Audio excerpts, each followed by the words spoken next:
Assalamualaikum warahmatullahi wabarakatuh. Hai teman-teman, perkenalkan nama saya Marlina Frastika, saya dari kelas 12 IPA 1. Di sini saya akan membahas materi fisika tentang listrik arus searah.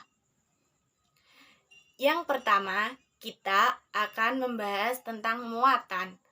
Muatan merupakan muatan dasar yang dimiliki oleh suatu benda, baik berupa proton muatan positif maupun elektron bermuatan negatif.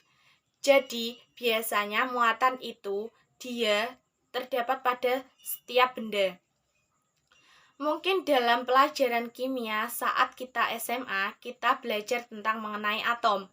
Jadi, atom memiliki ada inti atom dan juga ada kulit atom. Di inti atom terdapat muatan positif atau proton dan juga neutron atau dia yang tidak bermuatan atau dengan kata lain dia netral. Ada dua yaitu muatan listrik.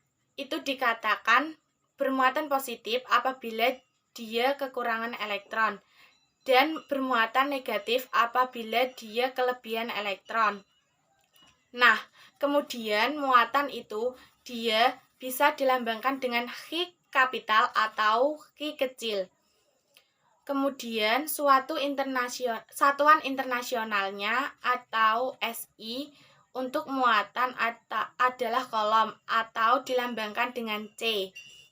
Nah, biasanya kalau di soal satuan muatannya itu tidak selalu menggunakan kolom, tetapi bisa milikolom, mikrokolom, nanokolom, dan pikokolom.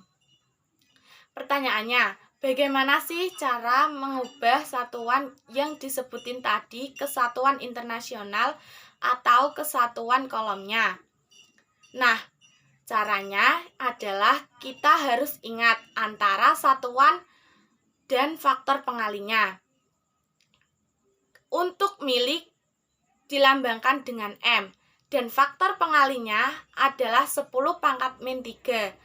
Nah, kalau dia mili di soalnya biasanya dituliskan dalam MC atau milikolom. Kalau mikro dia dituliskan seperti huruf M, tetapi kakinya satu, yang satu ada dan yang satu tidak ada. Faktor pengalinya adalah 10⁻⁶. Sementara nano 10⁻⁹ dan piko 10⁻⁻12. Yang kedua, kita akan membahas tentang arus listrik. Nah, arus listrik itu ialah muatan yang mengalir di setiap satuan waktu. Secara matematis, arus listrik dirumuskan dengan I sama dengan Q/T. Q yaitu I arus listrik, Q muatan listrik, dan T waktu.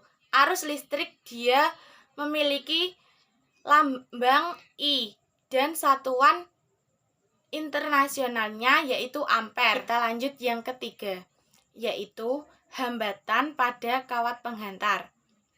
Hambatan atau resistensi itu bisa terjadi pada suhu stabil atau /pada saat suhunya berubah.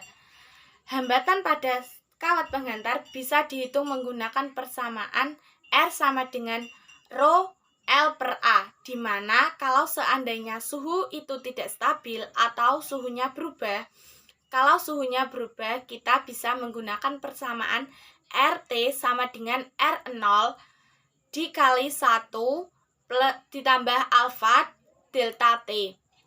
Kita lanjut yang terakhir yaitu mengenai hukum Ohm.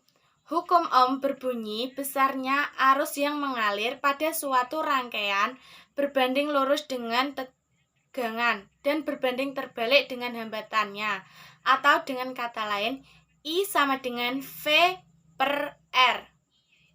I yaitu arus listrik, V yaitu tegangan, dan R itu hambatan.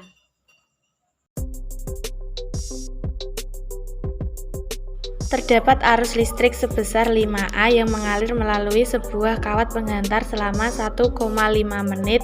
Hitunglah berapa banyak muatan listrik yang melewati kawat tersebut. Diketahui I sama dengan 5A T sama dengan 1,5 menit sama dengan 90 detik. Ditanya Hi, maka Hi sama dengan I kali T sama dengan 5A dikali 90 sekon sama dengan 450 kolom. Maka didapat bahwa banyaknya muatan arus listrik melalui sebuah kawat yaitu 450 kolom.